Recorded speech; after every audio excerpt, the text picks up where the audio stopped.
एक इसम केरू सपकाळ म्हणून आहेत, वयस्कर आहेत. त्यांच्यावरती उपचारादरम्यान त्यांची मयत झालेली आहे ते. तर त्या अनुषंगाने त्यांच्या नातेवाईकांचं ट्रीटमेंट व्यवस्थित दिली नाही असं म्हणणं आहे आणि त्याच्यामुळे त्यांनी ही तोडफोड केलेली आहे.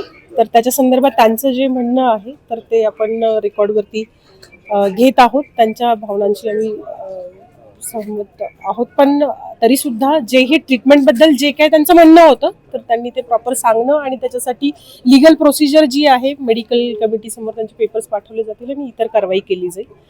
पण कोणत्याही प्रकारे अशी तोडफोड आणि हे करणं हे योग्य नाही. पण मॅडम हॉस्पिटलवर गंभीर आरोप करण्यात आलेले आहेत. हॉस्पिटलच्या डॉक्टरांनी पेशंटच्या छातीवर बसून जोरजोरात दाबलं, त्यामुळे त्यांचा मृत्यू झाला.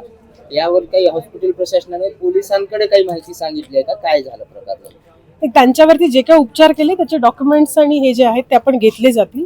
काही निग्लिजन्स असेल तर त्या अनुषंगाने त्यांच्यावरती जी पुढची जी आहे तर ती कारवाई होईल. पण आता सध्या ते पेपर्स घेणं आणि त्याच्यानंतर त्या कमिटीकडे पाठवून पुढची कारवाई केली जाईल. किती जणांना ताब्यात अजून जे आहेत तर त्याच्याबद्दलचं चालू आहे, त्यांना घेणं वगैरे चालू आहे. ठीक. सीसीटीव्ही बघितल्या आपण, काय नेमका प्रकार घडलाय? किती लोक होते तोडफोड करायला? ते सीसीटीव्ही बघणं सुरू आहे. थोड्या वेळात आपल्याला पूर्ण डिटेल कळवलं. दोघांच्याही आता ज्या आहेत तर त्यांना बोलवलेलं आहे. त्या दोघांनाही त्यांच्या कंप्लेंट ज्या आहेत तर त्या घेतील आणि त्याच्याप्रमाणे पुढची जी कारवाई असेल त्यांच्या सांगण्याप्रमाणे त्यांच्या ज्या कंप्लेंटमध्ये असेल तर त्या पद्धतीने पुढची कारवाई केली जाईल.